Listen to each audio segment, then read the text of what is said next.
नमस्कार दोस्तों, प्रज्ञा प्रकाशन इंस्टीट्यूट में आप सबका स्वागत है। तो जैसा कि जानते ही होंगे, पिछले क्लास में हमने आपको बताया था कि आज जो क्लास करेंगे उसमें हम संस्कृत का फर्स्ट चैप्टर मंगलम पाठ आज हम इसमें पढ़ाई करने वाले हैं। ठीक है, संस्कृत का फर्स्ट चैप्टर मंगलम पाठ। तो अभी तक आपने प्रज्ञा प्रकाशन इंस्टीट्यूट को सब्सक्राइब नहीं किए हैं तो सब्सक्राइब कर दीजिए। क्लास पसंद आए तो क्लास को लाइक करिए और अधिक से अधिक मित्रों के साथ साझा करने का प्रयास करिए। चलिए चलते हैं आज की क्लास की ओर।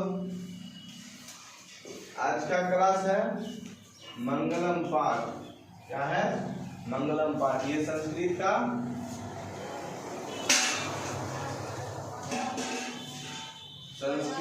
प्रथम पाठ है। ठीक है, मंगलम पाठ संस्कृत का फर्स्ट यानी प्रथम पाठ है। ठीक है, तो चलिए चलते हैं। एक मंगल शब्द मंगलम पाठ। मंगलम का अर्थ क्या है? मंगलम का अर्थ मंगल ध्वनि, मंगल मंत्र या मंगल ध्वनि। मतलब किसी भी पूजा पाठ के करने में, किसी भी पूजा पाठ करने समय मंगल ध्वनि, मंगल वाक्य का उच्चारण करते हैं। ठीक है, मंगल ध्वनि का उच्चारण करते हैं, उसी को क्या कहते हैं? मंगल।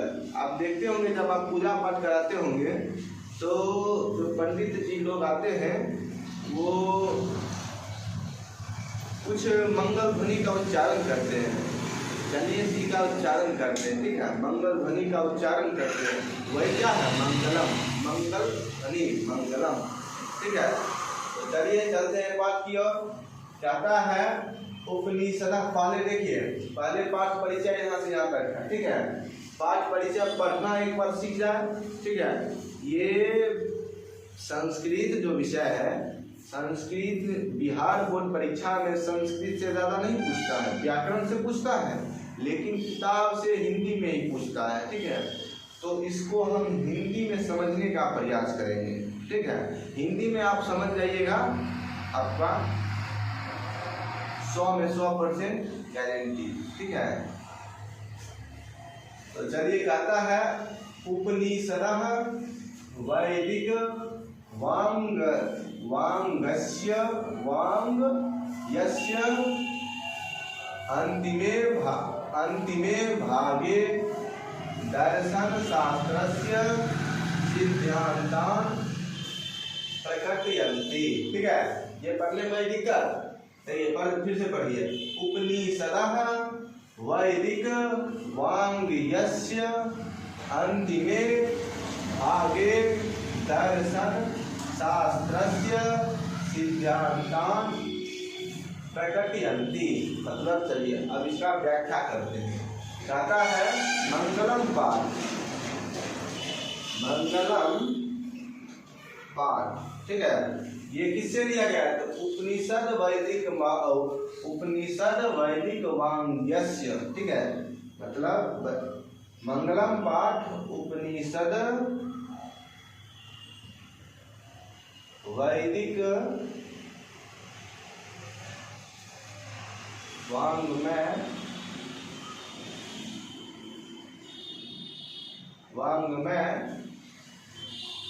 के अंतिम भाग, वांग्मय के अंतिम भाग,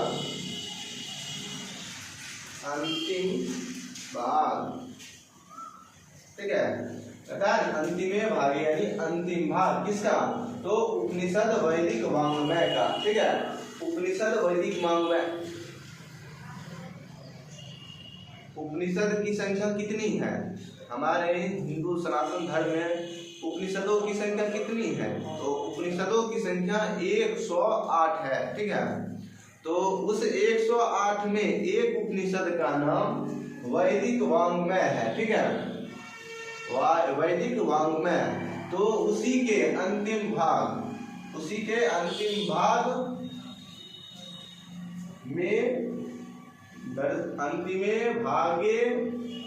अंतिम भाग में दर्शन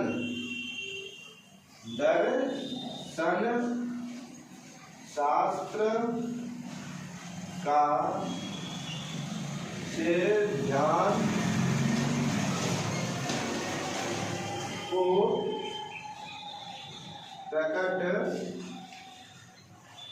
करता है। ठीक है, यहाँ तक समझ गए। कहता है उपनिषद वैदिक वाङ्मयस्य अंतिमे भागे दर्शन शास्त्रस्य सिद्ध्यान् प्रकटयन्ति। मतलब मंगलम पाठ जो है ये उपनिषद के वैदिक वाङ्मय के अंतिम भाग में जो दर्शन शास्त्र है उसका सिद्धांत को प्रकट करता है। ठीक है, यहाँ तक समझ गए। चलिए फिर कहता है सर्वत्र परम पुरुषस्य परमात्मनः महिमा प्रधानतया गीयते। ठीक है, क्या कहता है? सर्वत्र परम पुरुषस्य परमात्मनः महिमा प्रधानतया गीयते। कहता है सर्वत्र यानी सभी जगह परम पुरुष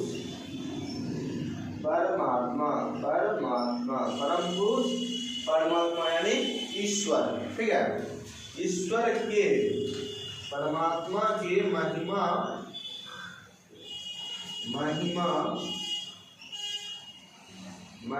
को प्रधान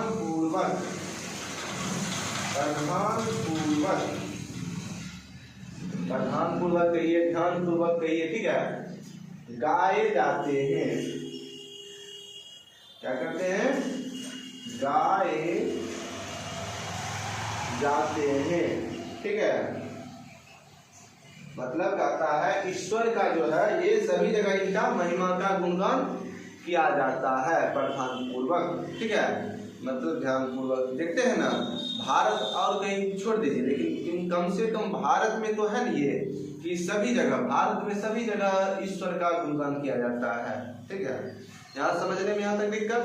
चलिए आज वन शॉट संस्कृत का जितने भी क्लास होंगे वन शॉट होंगे। एक दिन एक क्लास में एक चैप्टर समाप्त। ठीक है, चाहे टाइम जो लग जाए लेकिन वन शॉट होगा, यानी एक क्लास में ही संस्कृत का फर्स्ट चैप्टर मंगलम समाप्त। ठीक है, चलिए फिर कहता है तेन परमात्मना जगत व्याप्त मनुशासितम चास्ति। मतलब कहता है उसी परमात्मा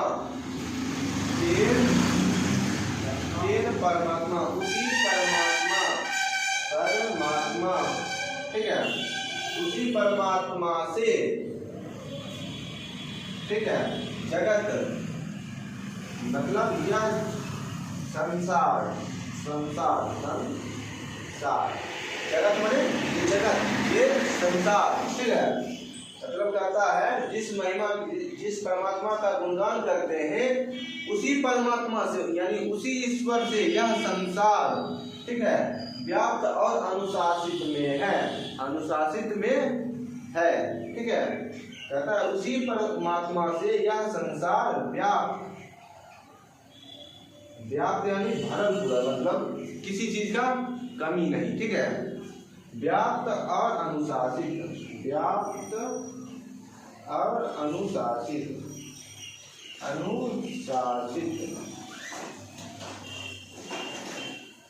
है। ठीक है, जहां तक समझ गए जास्ती। ठीक, फिर कहता है सो एव सर्वेषां तपसां परमं लक्ष्यम। ठीक है, ये कहता है वही सभी तपस्वी, यही सभी तपस्वियों, सोएव यानी यही सभी, सर्वेषां यानी सभी, तपसा मतलब तपस्वियों का परम लक्ष्य, तपस्वियों का परम लक्ष्य है। ठीक है, यहाँ तक समझ गए?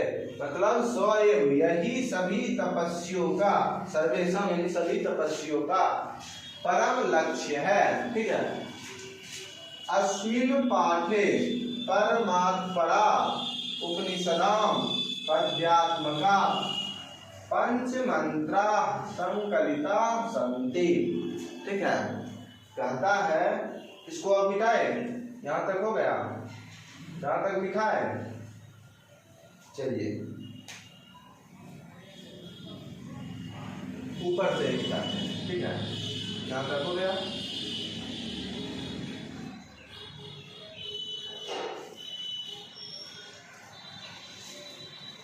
यहाँ तक समझने में दिक्कत?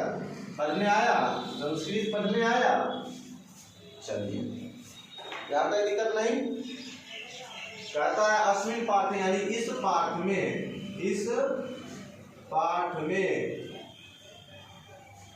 परमात्मा के परमात्मपरा, इस पाठ में उन्हीं परमात्मा के,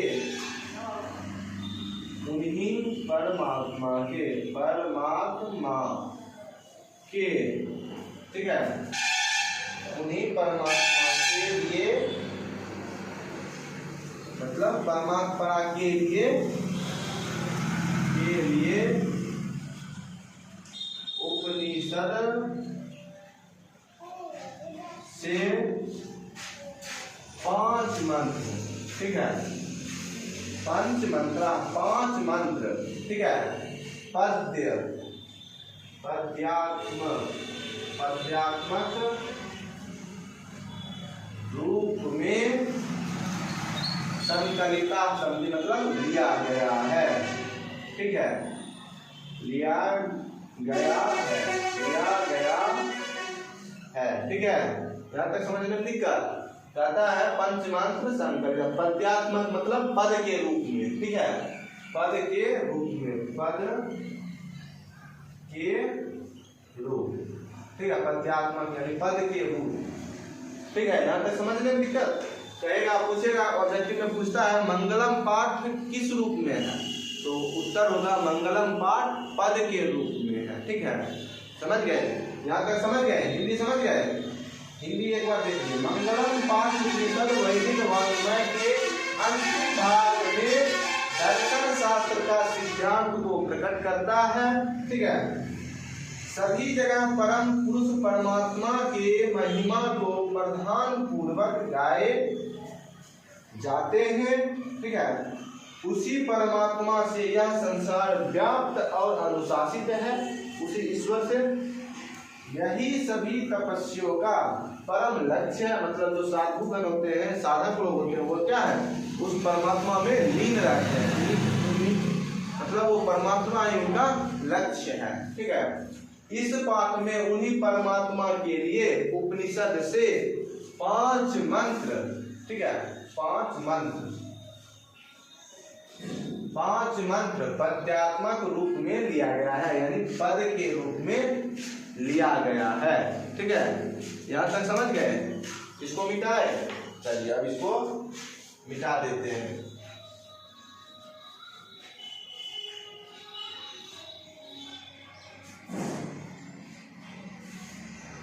अब श्लोक है। ठीक है, अब 5 श्लोक को जानेंगे।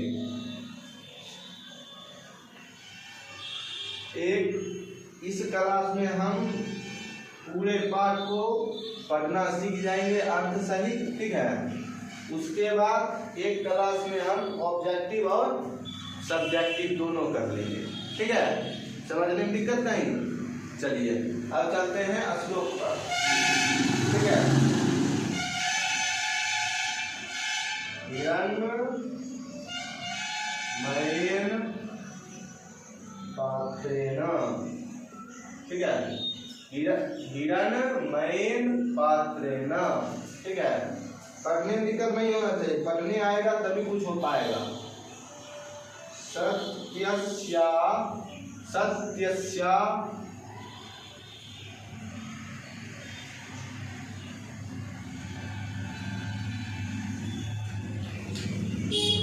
विहितम मुखम। ठीक है, सत्वम सत्वम पूषन्ना पावृणु सत्य धर्माय दृष्टये। ठीक है, चलिए पहले एक श्लोक को हम पूरा कर लेते हैं, पढ़ने से लेकर इत्यादि तक। चलिए पढ़ना पहले सीख लीजिए। ठीक है, हिरण्मयेन पात्रेण, ठीक है, ये दिक्कत नहीं। हिरण्मयेन पात्रेण सतस्यापि हितं मुखं, सतस्यापि हितं मुखं। ठीक है, तत्वं पूषन्नापावृणु। ठीक है, तत्वं पूषन्नापावृणु सत्य धर्माय दृष्टये। पढ़ने आ गया फर्स्ट श्लोक यानी पहला श्लोक। चलिए उसके बाद कहता है इस श्लोक में इसका अर्थ। ठीक है, हे पूषण, यहाँ पर पूषण, हे पूषण, पूषण यानी हे सूर्य, भगवान सूर्य से प्रार्थना किया गया है। क्या? ठीक है, सत्य, भगवान सूर्य से प्रार्थना किया गया है। ठीक है, कि सत्य का मुख, सत्य का मुख हिरण्मयेन पात्र यानी सोने के पात्र से, सोने के पात्र से ढका। ठीक है, मुख मतलब सत्यस्यापि, सत्य का मुख, मुखम मुख हिरण्मयेन पात्र यानी सोने के पात्र से ढका हुआ है, ठीक है। तत्वं पूषन्न पावृणु, इसलिए भगवान सूर्य से, ठीक है, इसलिए भगवान सूर्य से, इसलिए भगवान सूर्य से, ठीक है, प्रार्थना किया गया, प्रार्थना किया गया कि सत्य धर्माय दृष्टये, सत्य धर्म की प्राप्ति हेतु, ठीक है, कि सत्य धर्म की प्राप्ति, ठीक है, प्राप्ति हेतु उस आवरण को हटा दे। ठीक है, पूछता है हिरण्मयेन पात्रेण सत्यस्यापि हितं मुखं तत्वं पूषन्नापावृणु सत्य धर्माय दृष्टये। मतलब हे सूर्य, भगवान सूर्य से प्रार्थना किया गया है कि सत्य का जो मुख है वह स्वर्ण आवरण यानी सोने के पात्र से ढका हुआ है और उस सत्य को प्राप्त करने हेतु उस आवरण को यानी सोने के पात्र को हटा दे। ठीक है, फर्स्ट श्लोक समझ गए, पहला श्लोक समझ गए, श्लोक का अर्थ समझ गए। चलिए कहीं कोई दिक्कत नहीं है। चलिए परीक्षा में पूछता है हिरण्य मतलब भगवान सूर्य से प्रार्थना क्या किया गया, या पूछ लेगा सत्य का मुख किससे ढका हुआ है। ठीक है, ये तो लगभग पूछ लेता है सत्य का मुख किससे ढका हुआ है, तो जिस अनुसार ऑप्शन रहेगा उस अनुसार टिक लगाइएगा। सोने के पात्र लिखा होगा तो सोने का पात्र टिक लगाइएगा, या हिरण्मयेन पात्र होगा तो हिरण्मयेन पात्र। ठीक है, हिरण मतलब सोना होता है, हिरण का अर्थ सोना होता है, संस्कृत शब्द है हिरण। ठीक है, चलिए फर्स्ट श्लोक समझ गए, मिटाए इसको। चलिए इसको मिटा के दूसरे श्लोक पर चलते हैं। ठीक है, दूसरा श्लोक है अनोर्नियान महतो महियान। ठीक है, आप अपने किताब पुस्तक को खोल लीजिए, बाकी तो हम ही हैं। ठीक है, चलिए दूसरे श्लोक पर चलते हैं। अनोर्नियान, अनोर्नियान, अनोर्नियान महतो महीयान। ठीक है, आत्मास्य जनतोर निहितो गुहायाम, गुहायाम। ठीक है, गुहायाम तम क्रतुः पश्यति वीतशोको, वीतशोको धातु प्रसादान महिमान मात्मनः। ठीक है, धातु प्रसादान महिमान मात्मनः। ठीक है, ये समझने में कोई दिक्कत? चलिए इसको पढ़ते हैं। अनोर नियान, अनोर नियान महतो महीयान।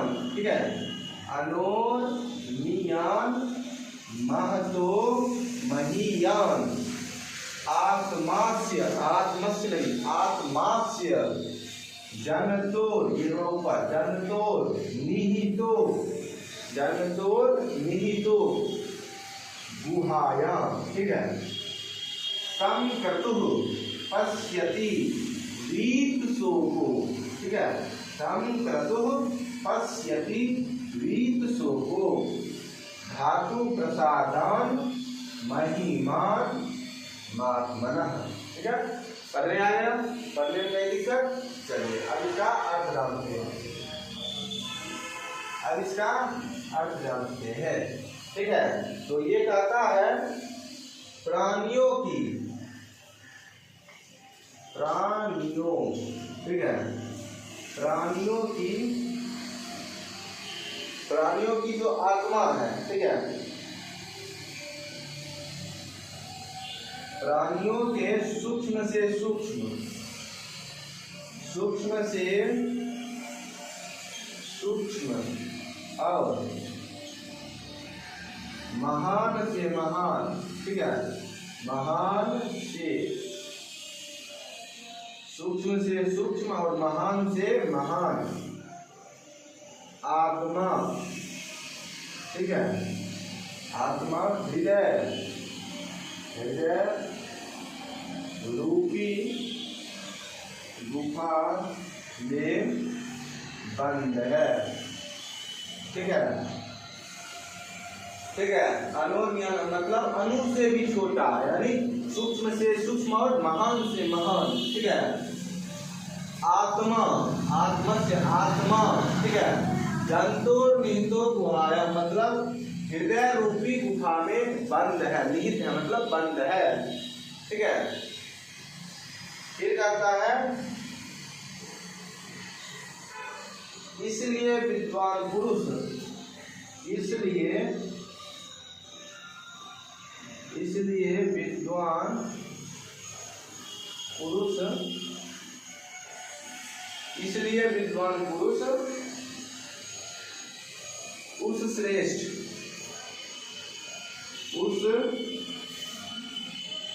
श्रेष्ठ, उस श्रेष्ठ परमात्मा को, परमात्मा को इंद्रियों, इंद्रियों, ठीक है, उस श्रेष्ठ परमात्मा को इंद्रियों के प्रभाव से, के प्रभाव से, ठीक है, वीतशोको धातु प्रसादान महिमान मात्मनः, इंद्रियों के प्रभाव से शोक रहित होकर, इंद्रियों के प्रभाव से शोक रहित होकर, ठीक है, उस शेष परमात्मा को इंद्रियों के प्रभाव से सुख रहित होकर देखते हैं। ठीक है, क्या कहता है, प्राणियों की जो सूक्ष्म से सूक्ष्म और महान से महान आत्मा है वो क्या है, हृदय में बंद है, हृदय रूपी गुफा में बंद है। ठीक है, और विद्वान पुरुष इंद्रियों के, हमारे पास कितने इंद्रियां हैं, 5 जो इंद्रियों है, इंद्रियों के प्रभाव से उस श्रेष्ठ परमात्मा यानी ईश्वर को देखते हैं। ठीक है, दूसरा श्लोक समझ गए। चलिए अब चलते हैं तीसरे श्लोक की ओर। ठीक है, दूसरा श्लोक समझने में दिक्कत है कहीं। चलिए अब तीसरे श्लोक पर चलते हैं।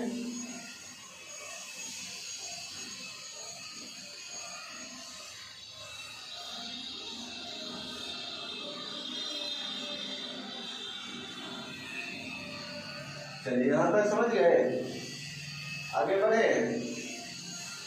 चलिए तृतीय श्लोक पर चलते हैं। सत्यमेव जयते नानित्यम, सत्यमेव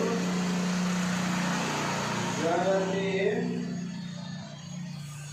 नानित्यम नानृतम। ठीक है, सत्येन तथा विततो देवयानः, देवयानः। ठीक है, येन क्रमन्त्य ऋषियो। ठीक है, ऋषियो यहाँ पर ऋषियो होना चाहिए, ऋषियो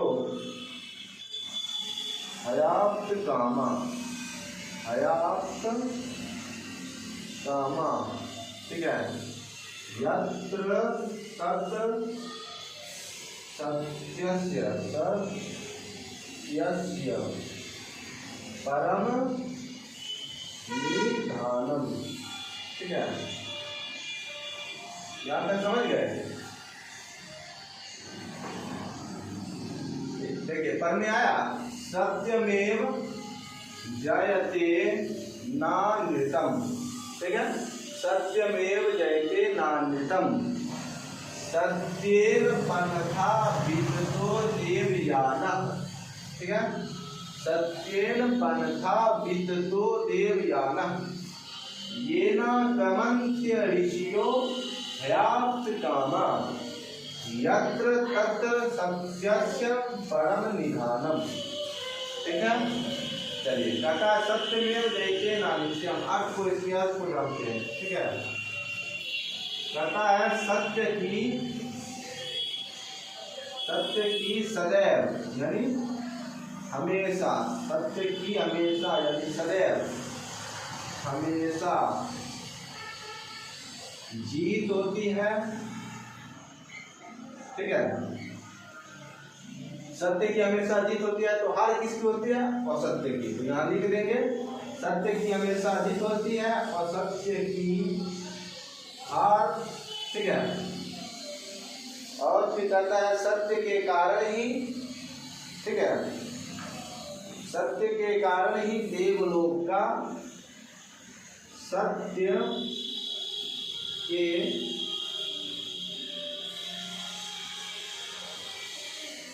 के कारण ही देवलोक का मार्ग, ठीक है, मार्ग प्रशस्त होता है। ठीक है, देवलोक का मार्ग प्रशस्त होता है, या फिर यहाँ पर विस्तार यानी विस्तार। ठीक है, विस्तार होता है मतलब खुल जाता है एक तरह से। ठीक है, मतलब सत्यमेव जयते नानित्यम, सत्य की हमेशा जीत होती है और सत्य की नहीं। सत्येन पंथा विदतो यानी विस्तार, देवयान देव मार्ग। ठीक है, तो सत्य के कारण ही देवलोक का मार्ग प्रशस्त यानी विस्तार होता है। ठीक है, फिर कहता है इसी, ठीक है, इसलिए मोक्षार्थी यानी ऋषिगण इसलिए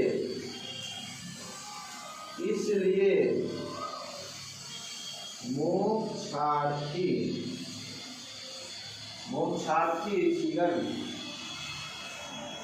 ऋषिगण, ठीक है, मतलब जो ऋषि लोग होते हैं, जो तपस्वी लोग होते हैं, ठीक है, उस सत्य को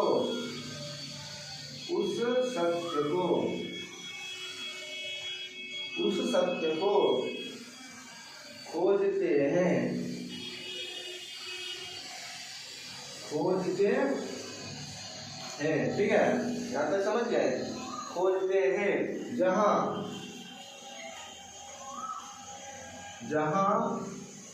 यत्र तत्, जहाँ उस सत्य का सबसे बड़ा खजाना है, परम निधानम, जहाँ उस सत्य का सबसे बड़ा खजाना है, ठीक है। दूसरा श्लोक समझ गए। चलिए आगे बढ़े, 2 श्लोक और है, ये दूसरा श्लोक था, आगे ये तीसरा श्लोक था, ठीक है, 2 श्लोक और बचे, ठीक है। तो चलिए यहाँ तक समझ गए, सत्य की हमेशा जीत होती है, सत्य और असत्य की हार, ठीक है। सत्य के कारण ही देवलोक का मार्ग विस्तार होता है, और मोक्षार्थी ऋषिगण जो होते हैं वो सत्य को सबसे बड़ा खजाना मानते हैं, और सत्य को प्राप्त करके ही देवलोक को प्राप्त करते हैं, जहाँ यानी देवलोक में इस सत्य का सबसे बड़ा क्या है, खजाना है, ठीक है। तो चलिए आगे चलते हैं, इसको मिटाए, चलिए इसको मिटा देते हैं। अब चतुर्थ, ठीक है, अब चतुर्थ श्लोक की ओर चलते हैं।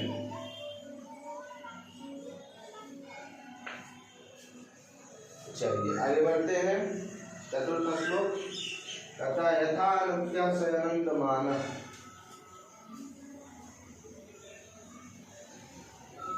यथा नद्य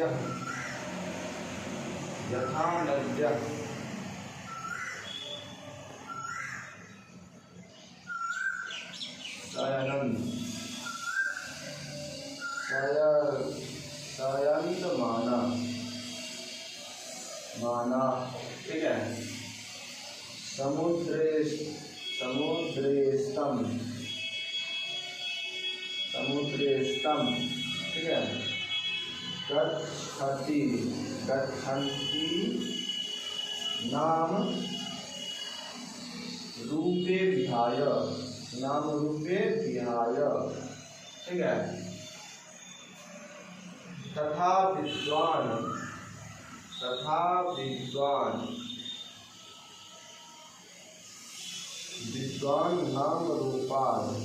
नाम रूपाद विमुक्ता, ठीक है, परात्परम, ठीक है, विमुक्ता परात्परम पुरुष मुपैति दिव्यम, ठीक है। श्लोक पढ़ने में आता है, श्लोक पढ़ने में मजा आता है तो बताइए, या श्लोक पढ़ने आता है कि नहीं आता है तो बताइए, सही बताइएगा, ठीक है। चलिए नहीं आता है तो पढ़िए, यथा नद्यः शयन्तमाना, ठीक है, यथा नद्यः शयन्तमाना समुद्रेस्तम, ठीक है, गच्छन्ति नाम रूपे विहाय, ठीक है, तथा विद्वान नाम रूपाद विमुक्तः परात् परम पुरुष मुपैति दिव्यम, ठीक है। यहाँ तक समझ गए, समझ में आ गया। चलिए इसके अर्थ को जानते हैं। यह कहता है जिस प्रकार, यथा नद्यः, जिस प्रकार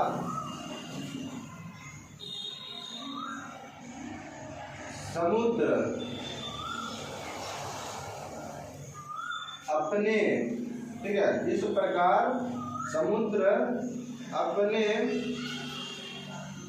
नाम अपने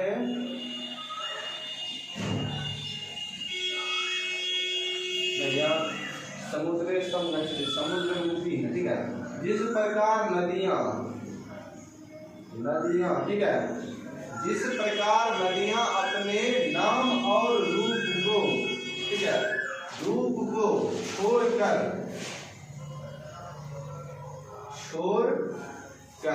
यथा नदियां, जिस प्रकार नदियां, ठीक है, संयंत माना अपने नाम और रूप को, ठीक है, नाम और रूप को विहाय छोड़कर, ठीक है, समुद्र में मिल जाती है। समुद्र गच्छति, समुद्र में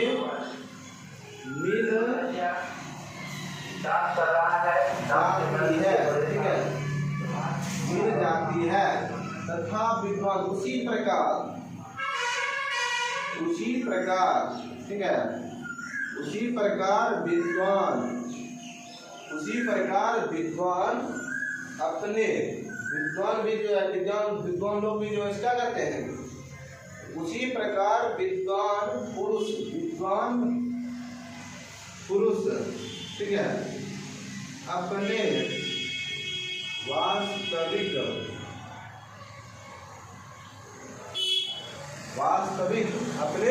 वास्तविक नाम और रूप से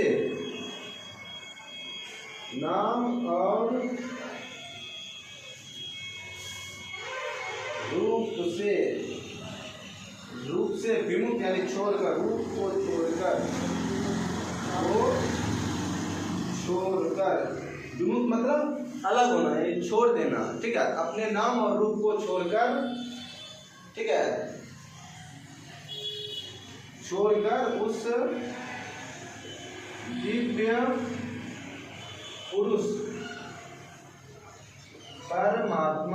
उस दिव्य पुरुष परमात्मा को प्राप्त करते हैं, ठीक है। यहाँ तक समझ गए? कहता है जिस प्रकार नदियां अपने वास्तविक नाम और रूप को छोड़कर समुद्र में मिल जाती है, उसी प्रकार विद्वान पुरुष अपने वास्तविक नाम और रूप को छोड़कर उस परम पुरुष, उस दिव्य पुरुष परमात्मा के आराधना में विलीन होकर उस परम पुरुष परमात्मा को प्राप्त कर जाते हैं। यहाँ तक समझ गए? चतुर्थ श्लोक तक समझ गए? अब पंचम श्लोक और अंतिम श्लोक, ठीक है, अंतिम श्लोक की बारी है। चलिए चलते हैं अंतिम श्लोक की ओर, ठीक है। अभी तक आपने प्रज्ञा प्रकाशन इंस्टीट्यूट को सब्सक्राइब नहीं किए हैं तो सब्सक्राइब कर लीजिए। क्लास पसंद आया हो तो क्लास को लाइक करिए, ठीक है, और अधिक से अधिक मित्रों के साथ साझा करिए। चलिए पंचम श्लोक पर चलते हैं। वेदामेतम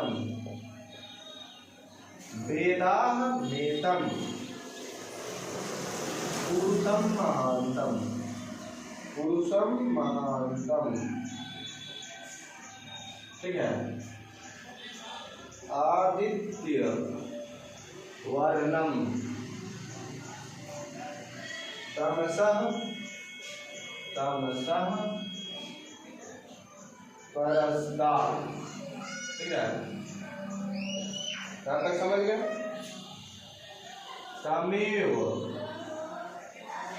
तमेव विदित्वाति,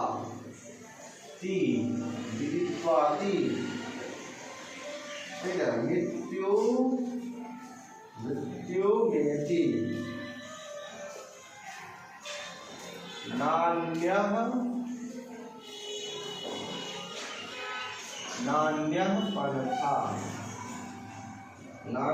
पंथा विद्यते यनाय, ठीक है, विद्यते यनाय। यहाँ तक समझे? चलिए पढ़ना सीखेंगे। वेदामेतम पुरुषम महांतम, ठीक है, आदित्य वर्णम तमसः परस्तात्, ठीक, समझ गए? तमेव विदित्वाति मृत्युमेति नान्यः पन्था विद्यते यनाय। पढ़ में आ गया? पढ़ने में कहीं दिक्कत? ठीक है, अर्थ को, इसके अर्थ को जानते हैं। इसका अर्थ कहता है मैं अज्ञानी और अन्य ज्ञानी हैं। मैं और ज्ञानी और अन्य ज्ञानी हैं। अन्य ज्ञानी है। ठीक है, मतलब इसका अर्थ कहता है मैं अज्ञानी और आप सब अन्य सब ज्ञानी हैं। ठीक है, ये समझ गए? ऐसा विद्वान पुरुष का कहना है। ऐसा विद्वान पुरुष का कहना है। ठीक है, मैं अज्ञानी हूँ और आप सब ज्ञानी हैं, ऐसा किसका कहना है? तो ऐसा हमारा ये विद्वान पुरुषों का कहना है। ठीक है, ऐसा विद्वान पुरुष का कहना है। और ऐसा ही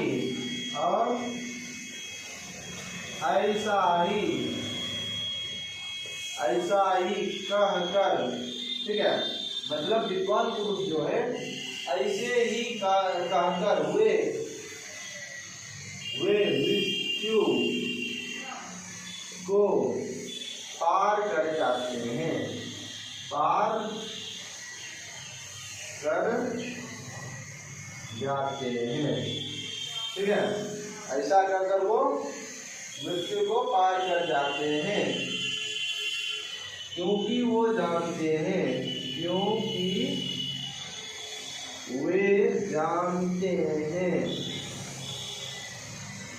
क्योंकि वे जानते हैं।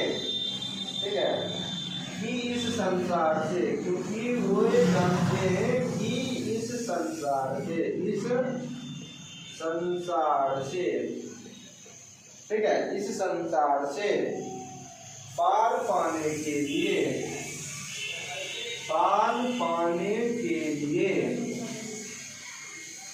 इससे अलग कोई मार्ग नहीं। ठीक है, यहीं पर आपका समाप्त हो जाता है पंचम श्लोक। कहता है, आप देखते होंगे विद्वान पुरुष जो होंगे, जो वास्तव में विद्वान होंगे, ठीक है, जो वास्तव में विद्वान होंगे वो अपने आप पर कभी अभिमान नहीं करते हैं। ठीक है, वो ऐसा जानते हैं कि यह संसार मोह माया से भरा हुआ है। ठीक है, तो इस मोह माया को त्याग कर ही, ठीक है, वे जानते हैं कि इस मोह माया को जैसे हम अभी ज्ञानी होने का, ठीक है, ज्ञानी होने का अभिमान कर लेंगे तो इस संसार से पार पाना असंभव है। ठीक है, इसलिए विद्वान पुरुषों का कथन है कि अपने ज्ञान पर कभी अभिमान नहीं करना चाहिए। यानी हम ज्ञानी नहीं हैं, ठीक है, हम अज्ञानी हैं, बाकी सब ज्ञानी हैं, हम ही अज्ञानी हैं, बाकी सब ज्ञानी है। ऐसा कहकर विद्वान पुरुष इस संसार से पार कर जाते हैं। ठीक है, यहाँ तक समझ गए? चलिए, अभी तक आपने प्रज्ञा प्रकाशन इंस्टीट्यूट को सब्सक्राइब नहीं किए हैं तो सब्सक्राइब करिए। क्लास पसंद आया हो तो क्लास को लाइक करिए और अधिक से अधिक मित्रों के साथ, अधिक से अधिक मित्रों के साथ क्लास को साझा करिए ताकि वो भी अपना पढ़ाई कर सके। ठीक है, और आज की क्लास को यहीं पर समाप्त करते हैं। मिलते हैं अगले क्लास में। आज के लिए बस इतना ही। धन्यवाद। जय जय श्री राधे।